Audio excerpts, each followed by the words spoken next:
Bonjour.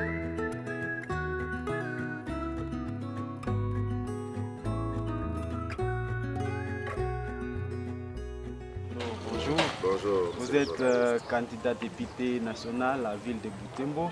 À face de la presse, ces jours, vous allez décortiquer des thèmes et trait à l'élection, à la démocratie, au développement.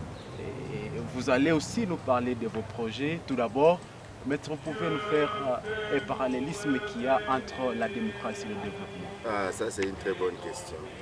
Lorsque vous regardez les emblèmes que j'ai sur ma tête, vous voyez leadership et démocratie et gouvernance pour le développement. La démocratie et le développement.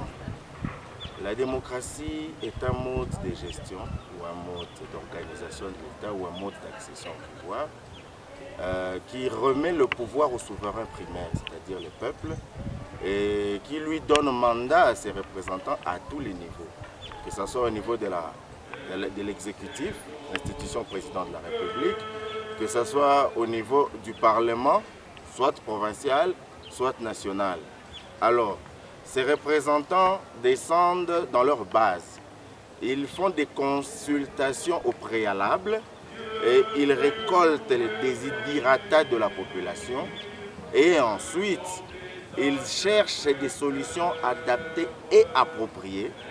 Et au cas où il arrive à convaincre la base avec ses projets, cette base qui a le pouvoir entre ses mains lui donne mandat d'aller réaliser leur contrat social. Voilà, bref, c'est comme ça que je peux vous expliquer la corrélation qui existe entre la démocratie et le développement. Ça veut dire à terme simple que la démocratie est un facteur qui contribue vers le développement des entités. Exactement, mais attention, lorsque la démocratie est très mal appréhendée, elle peut conduire au sous-développement. Je vous donne un exemple. On organise les élections en République démocratique du Congo, mais pour un budget de 1 milliard de dollars. 1 milliard de dollars, c'est une somme qui peut transformer le Congo en Allemagne d'Afrique. Mais on ne peut pas faire ça juste pour la forme, juste parce qu'on veut remplir certaines exigences sans pour autant faire attention sur la substance elle-même. Les députés ou les représentants de la population partent avec les besoins des personnes qui les ont envoyés, ok, pour les réaliser pour leur avantage. Alors, au cours de ma campagne électorale, j'ai constaté quelque chose qui m'a beaucoup écœuré. Lorsque vous venez devant un électeur et que vous lui demandez sa voix, il vous demande un polo. Voilà, ça c'est la démocratie très mal appréhendée. Il vous demande un polo et il se limite là. Je ne sais pas si vous me comprenez. Donc le polo ne va pas l'aider. Et lui ignore que c'est une manière pour lui de s'exprimer pour son avantage. Et lorsque je donne le polo, je donne un exemple, ça veut dire que mon contrat social, mon contrat avec l'électeur est conclu. Vous n'y votez, vous n'y partez polo. Je vous remets le polo. C'est fini. Je peux aller à Kinshasa dormir pendant 5 ans. Vous m'aviez demandé un polo. Vous voyez, dans ce cas-là, la démocratie ne peut pas être un facteur de développement. Bien au contraire. Ça va permettre à des fanfarons, à des incompétents, d'accéder à des fonctions dont ils n'ont pas la compétence. Et dans ces cas-là, ils ne seront pas efficaces. Et voilà pourquoi la population se demande pourquoi les députés ne font rien pour nous, pourquoi ils ne sont pas si efficaces. Eh bien, c'est parce que la population ne veut pas comprendre que lorsque les députés ou les candidats députés se présentent à lui, c'est pour consulter ses besoins et lui proposer les solutions que lui peut avoir pour résoudre ses besoins. Et que si l'électeur ou le souverain primaire, la personne qui a le pouvoir entre ses mains, lui remet la voix, ça veut dire qu'il accepte son projet, que son projet l'a convaincu et qu'il accepte de faire de ce candidat son serviteur, son représentant à l'Assemblée nationale ou alors à la présidence de la République ou encore aux assemblées provinciales, conseils communaux et tout ce que vous savez. Voilà. Maître, nous avons connu la démocratie dans notre pays il y a quelques années, plusieurs années. Et alors, qu'est-ce qui fait que nous ne soyons pas développés la RDC alors que nous avons au moins la démocratie? Bon, ceux qui ont pensé la démocratie, Jean-Jacques Rousseau, Montesquieu, hein, ce sont eux qui ont pensé la démocratie et ce sont eux qui ont défini la démocratie. Mais comme vous savez, toute notion est évolutive. Donc il y a eu plusieurs évolutions, il y a eu plusieurs évaluations, hein, il y a eu plusieurs aménagements, plusieurs changements. Et ça leur a permis, eux, la France, de maîtriser mieux la démocratie que nous. Au fait, c'est une école, c'est un processus. Il faudrait que la population s'approprie son droit véritablement. Parce que c'est la loi qui lui reconnaît ces droits-là. Même en France, la démocratie n'est pas appliquée à la lettre. Parce que la perfection est le monopole de Dieu. Mais l'essentiel, c'est d'essayer de faire mieux, de mieux en mieux et de mieux en mieux pour que le développement devienne une réalité. On peut espérer un développement. Aussi longtemps que le peuple lui-même s'approprie son pouvoir véritablement. Qu'il se choisisse ses vrais dirigeants sur base des projets et des programmes et non pas sur base des cadeaux éphémères. Voilà. Alors peut-être, maître, justement, vous dites que la démocratie jusqu'à présent n'est pas encore un facteur de développement dans notre pays. Peut-être concrètement, qu'est-ce qu'il faut que cette démocratie soit un vrai facteur de développement en République démocratique du Congo? Bon, dans la configuration du gouvernement, de l'un des gouvernements, je ne sais plus c'est lequel, hein, il y a eu un département qui était chargé, ou qui est chargé, de l'initiation à la nouvelle citoyenneté. Je pense en fait que la raison d'être de ce département ou de ce ministère, c'est en fait l'éducation civique et morale des populations pour qu'ils parviennent à s'approprier les avantages que lui offre la démocratie. Bon, il y a des ONG, des organisations non gouvernementales qui financent des projets dans ce sens-là pour permettre à la population de mieux appréhender la démocratie pour son bien-être, pour son mieux-être, pour l'amélioration de la qualité de vie. Voyez-vous? Alors, moi personnellement, je proposerais, c'est aussi simple que ça, hein, je proposerais que l'on puisse insérer un cours de démocratie dans les cours secondaires et qu'on puisse octroyer à ce cours une pondération élevée. Ça va permettre aux générations futures de comprendre peu à peu et de s'approprier de la démocratie pour pouvoir accéder au développement. Voilà. Maître, dans ce sens, en entrant dans le deuxième sujet, oui. Quel peut être le rôle des députés dans notre pays pour accéder tant soit peu au développement? Bon, le rôle d'un député, au fait, la fonction des députés ne dépend pas seulement de son rôle, ça dépend de ses qualités, de sa capacité, de ses compétences. Souvent on dit, bon, les candidats, ce sont des ambitieux. Hein? Non, moi j'aimerais dire les candidats doivent être, je préfère parler de vocation à servir. Je ne sais pas si vous me comprenez. Je préfère parler de vocation à servir parce que, au fait, un député, c'est quelqu'un qui se sent capable, ou un candidat député, de venir à la rescousse d'une communauté ou bien d'une circonscription électorale parce qu'il a des projets qui peuvent permettre d'accéder ou de faire accéder sa communauté au développement. Alors, la campagne électorale est une période pendant laquelle la population a le devoir de dénicher les ambitions à servir. Je ne sais pas si vous me comprenez. C'est un peu comme un tamis. C'est un peu comme un tamis quand la maman doit nous faire la boule. Là. Elle tamise. Elle jette les déchets et elle récupère les restes. Et voilà. Avec cette petite illustration, c'est un peu plus simple à comprendre.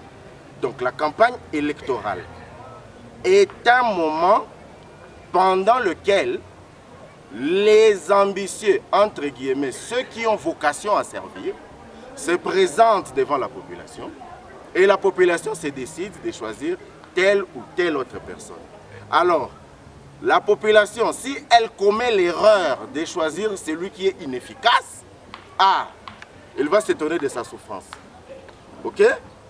Ce que la population a à faire, c'est de travailler pour dénicher les vraies ambitions, les vrais serviteurs. Et ça peut permettre à rendre la démocratie efficace pour faire accéder nos populations au développement. Voilà. Vous êtes aussi candidat député national. Maître, parlez-nous de vos projets. Mes projets. Je vous dirais que lorsque j'ai débuté ma campagne électorale, j'ai commencé par des consultations. Je suis passé à la mairie, je suis passé par-ci, par-là. J'ai observé la vie à Butembo, ok? J'ai identifié les besoins, ok? Et j'ai envisagé des mécanismes parlementaires par lesquels on peut parvenir à trouver solution. Je vous donne un exemple. Savez-vous qu'à Butembo, il n'y a pas d'eau potable? Savez-vous qu'à Butembo, il n'y a pas d'eau potable? Dans ce cas, qu'est-ce que les députés font? Il y a des voies parlementaires, n'est-ce pas? Interpeller le ministre qui est en charge, la régie des eaux dans ses attributions. Pour dire non, mais pourquoi à Butembo, il n'y a pas d'eau potable? Parce que tout le monde, c'est la typhoïde maintenant. Tout le monde, c'est la typhoïde. Pourquoi? Parce qu'on ne nous respecte pas. On nous fait des puits sans pouvoir vérifier la qualité de l'eau et on prétend nous avoir aidés. Pendant que cette eau-là nous rendra malades et nous appauvrira. Par exemple ça. Ou alors, l'Office congolais de contrôle. L'Office congolais de contrôle qui a pour mission de contrôler la qualité des produits que la population doit consommer pour qu'elle ne soit pas nocive. Pourquoi elle ne se limite qu'à la frontière de Cassine? Parce que c'est intéressant. C'est intéressant. Mais pourquoi elle ne vient pas regarder l'eau que les gens consomment ici tous les jours? Mais c'est facile pour un député d'interpeller le ministre qui est en charge pour dire mais comment vous avez laissé les gens consommer l'eau depuis? Pendant que ce sont des eaux qui viennent des montagnes et que Butembo s'est développé. Les gens sont maintenant partout. La nappe aquifère, nous l'avons tous appris. Et là même, il y a des eaux usées, il y a la fosse septique, il y a les toilettes, ça se mélange là-bas. Mais vous voyez un candidat député qui vient, qui vous dit voilà, je vous ai construit un puits, ça va vous sauver. Pendant que ça va vous rendre malade. Je vous donne seulement cette illustration-là. Bon. Les projets sont nombreux pour Butembo. S'il faut que je les cite, je vais les citer. Mais je ne vais pas les finir parce que Butembo a beaucoup de problèmes. Mais il faut dégager les priorités. Comme je vous ai parlé de l'eau potable. Ça, c'est une priorité. Parmi mes projets, bon, sur le plan de la sécurité, je vous dirais, moi, je ne suis pas un militaire. Je n'irai pas au front. Là, je vous mentirais, je vais terminer la guerre. Non. Ce que je peux faire en tant que député, c'est de proposer une loi qui organise un système de sécurité efficace qui va permettre à ce que nous puissions recouvrer la paix, que les gens rentrent cultiver le cacao et assurer la prospérité de la région. Par exemple ça. Je vous donne un autre exemple d'un projet auquel j'ai pensé. Butembo est une ville commerciale. C'est l'une des vertus pour laquelle j'ai toujours mon cœur chez moi. Les gens sont des travailleurs, mais l'État regarde sans voir. Ok? Butembo est capable de s'industrialiser. Il suffit de politiques publiques adéquates. Il suffit de mettre en synergie l'action politique, l'action de nos opérateurs économiques et les faire au sérieux, chercher des capitaux solides étrangers par la voie de la diplomatie parlementaire. Et voilà, faire la jonction, mettre des usines à Butembo, produire l'électricité industrielle, il y a l'électricité à Moussienene ici. Ok? Et créer des usines ici pour résorber le chômage des jeunes et créer une classe moyenne. Qui viendra encore recruter pour chercher des jeunes dans les groupes? Voilà. Par exemple ça. Un autre projet, parce que j'en ai nombreux. Un autre projet, Butembo produit une quantité considérable dans le budget de l'État. Butembo. Ok? Considérable. Mais les infrastructures ne suivent pas. Nous avons construit notre ville avec nos mains. Nous avons construit notre ville avec notre travail, avec notre intelligence. Mais l'État nous regarde. Il ne se contente que de prélever les taxes. Il ne se contente que de prélever les impôts. Mais il ne nous reconnaît pas le mérite de bénéficier des infrastructures. Parce que nous avons quitté de la cité vers la ville par nos efforts. L'État devait venir nous accompagner. Excusez-moi. Mais malheureusement, apparemment, il regarde sans voir. Ou alors, nos représentants sont faibles. Parce qu'ils ont donné des tricots, on les a élus. Ils n'ont plus rien à faire. Voilà. Hein? Donc, parmi mes projets, si je suis élu, c'est de percer les microcosmes politiques congolais pour obtenir l'urbanisation de la ville de Butembo par des voies parlementaires. L'élaboration du budget, par exemple. L'élaboration du budget. Si vous parvenez à faire prévaloir votre droit, vous l'obtiendrez. Ce qui est difficile, c'est de convaincre toute la plénière. Mais ce qui est facile, c'est de donner des tricots aux gens. Comme l'ont même la facilité, ils donnent les tricots, ils passent, ils dorment. Et vous, vous souffrez. Un tricot qu'il a peut-être acheté avec votre argent d'Iram. N'est-ce pas? Il vous a peut-être aidé à vous acheter un tricot. C'est ce qu'il a fait pour vous. Pendant tout un mandat de 5 ans. Voyez-vous? Voyez-vous? Pendant tout un mandat de 5 ans, il vous a donné un tricot, votre contrat social est clos, il est allé à Kinshasa dormir. C'est logique. Mais s'il faut être un parlementaire efficace, il faut être capable de démontrer à la plénière que Butembo a droit aux infrastructures. Faites-moi confiance, j'y parviendrai. Oui, peut-être avant de poursuivre avec ces sujets concernant vos projets de société, si nous pouvons encore revenir un tout petit peu sur la démocratie, qui serait justement un facteur de développement. Bientôt, ça sera justement la 4e République, la 3e République justement. Oui. Et la population vote toujours. Oui. Mais il n'y a pas de changement. Oui. Ne craignez-vous pas que ça soit peut-être une même erreur qui va se répéter pendant cette 3e République? Et si vous avez cette crainte-là, peut-être qu'est-ce qu'il faut pour cette population? Mais il faut éviter la population à s'approprier de ses avantages, à exercer son droit correctement, tout simplement. Mais bon, la Bible dit, mon peuple périt faute d'ignorance, faute de connaissance. Il faut l'éduquer, il faut l'enseigner, il faut le faire comprendre, il faut l'aider à s'accaparer des avantages qu'offre la démocratie pour son développement. Et là, ce sont des formations. Il y a plusieurs activités qu'on peut envisager et que petit à petit, ça va évoluer. Moi, par exemple, avec la Fondation Désiré Lumbulo, bientôt, je vais mettre sur pied un programme dans ce sens-là pour essayer de mettre les enseignants à niveau, pour qu'au cours de leurs enseignements, qu'ils puissent influencer les élèves. Et les élèves à la maison, quand ils vont partir au moment des élections, quand il entendra par exemple son père dire « Ah, élection, il n'a pas ta polo », il peut dire « Ah, papa, comment ça va le Tambiaka ?» Ça peut aider. Ça peut être efficace. Petit à petit. Alors, il y a beaucoup de mécanismes par lesquels on peut aider la population à mieux comprendre la démocratie et à s'approprier les avantages que lui offre ces modes de gestion. Sinon, on rentre à la dictature. Sinon, on prend 1 milliard de dollars, on construit l'Allemagne d'Afrique, on n'organise pas les élections. N'est-ce pas? Mais on prend 1 million de dollars, on organise les élections. Mais que les élections qui vont nous mener dans la pauvreté. Mais comment voulez-vous que le Congo change dans ce contexte? Il y a un très grand travail à faire dans l'éducation civique des populations, un travail que les partis politiques doivent faire, un travail que l'État doit faire, un travail que les ONG doivent faire pour que tous ensemble, lorsque nous mettons nos efforts en commun, dans la volonté et dans la solidarité, nous puissions permettre à la population d'être capable de s'approprier des avantages que lui offre la démocratie. Parce que c'est le souverain primaire, c'est lui qui détient le pouvoir. Le pouvoir est entre ses mains et il exerce par son suffrage. Voilà. Voilà, peut-être se mettre une petite question de curiosité. Oui. On constate justement, à citer vos projets, de maîtriser justement au moins quelques défis qui guettent la ville de Butembo. Mais souvent, on constate que la plupart des politiciens usent souvent de la démagogie. Est-ce que, visiblement, vous ne serez pas parmi ces politiciens-là qui n'utilisent que la démagogie pour avoir la population? Bon, vous êtes en train d'échanger avec moi. Est-ce que je vous ai menti?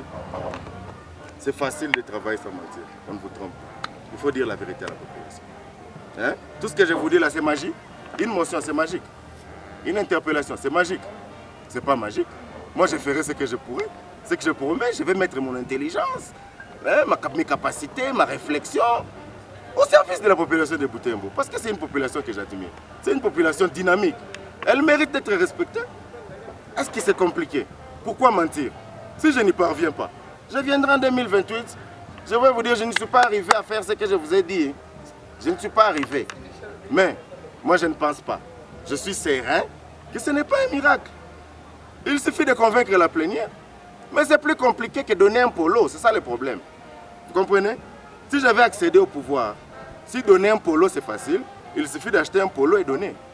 Mais si j'avais accédé au pouvoir et réaliser les désidératas de la population c'est difficile, ou convaincre la plénière c'est difficile, j'ai choisi ce qui est facile. Maintenant moi je vous dis que moi j'ai choisi ce qui est difficile. Pourquoi vous ne me croyez pas?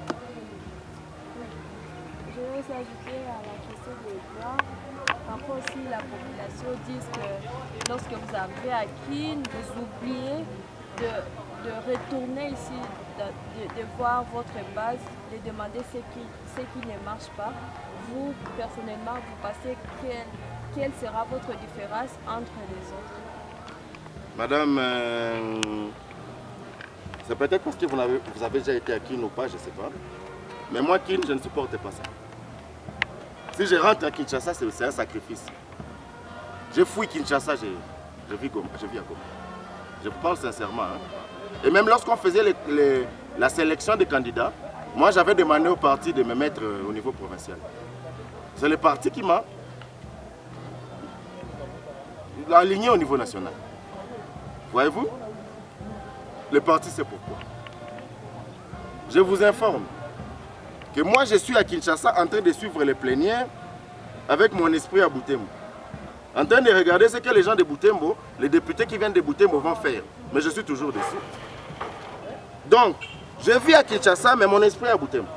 C'est ça le secret. Il faut aimer sa base. Ce n'est pas compliqué. Même étant non candidat, je vis à Kinshasa, mais lorsqu'il y a une plénière, je regarde ce que nos députés vont faire pour nous aider. Mais je suis déçu. Le problème, ce n'est pas la ville ou l'endroit. Le problème, c'est la personne, sa volonté, ses compétences, ses capacités. C'est simple. Les vacances parlementaires sont prévues. Je connais comment aider la population à utiliser la démocratie pour lui-même. Pensez-vous vraiment que dans ce travail-là, moi, je vais manquer de venir ici pour faire de nouvelles consultations? Sinon, c'est ça qu'il faut faire. Ceux qui ne le font pas, c'est qu'ils ne font pas leur travail. C'est aussi simple que ça. Donnez-moi vos voix et voyez-moi en axe. Essayez. Et vous me verrez tous les jours ici. Vous allez vous fatiguer de moi. Vous allez me dire, rentrez à Kinshasa là-bas, aller travailler. Je serai ici, en train de voir ce qu'il faut faire pour aider les gens. Je vous informe que l'eau n'est plus, il n'y a pas d'eau potable à Butembo. Qui a déjà constaté ça? Qui vous a dit ça parmi les candidats? De surcroît, il n'y a pas de médicaments de qualité à Butembo. De surcroît, il n'y en a pas. Moi, j'ai cherché, il n'y en a pas. C'est des médicaments de très basse qualité, là. C'est grave. Et on a des hommes politiques qui ne voient pas ça. On a des hommes politiques qui ne veulent pas voir ça. On se demande où est-ce qu'ils voient, qu'est-ce qu'ils regardent.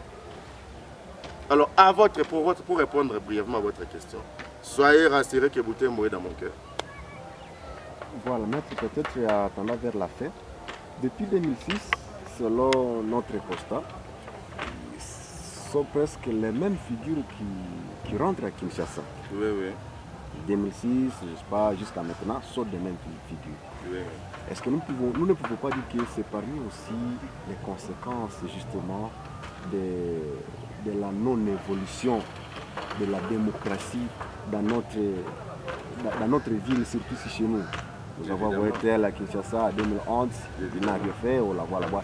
Est-ce que ce n'est pas la conséquence justement de... Je viens de le dire. Je viens de le dire. C'est facile d'acheter un poulet et de donner, là. N'est-ce pas? Lui, il a la formule. Qui l'aide à passer? Il l'a refait. Hein? C'est à nous, la population, de ne pas les élire, c'est fini. C'est pour cela qu'il faut éduquer les gens à bien élire. Sinon, on va continuer dans la France. C'est ça le cercle vicieux. Hein? Lui, il sait que je vais donner le polo, je vais passer. C'est facile, non? Acheter un polo, peut-être que même c'est l'argent des rames. Hein? Il sait encore plus faciliter la tâche. Hein?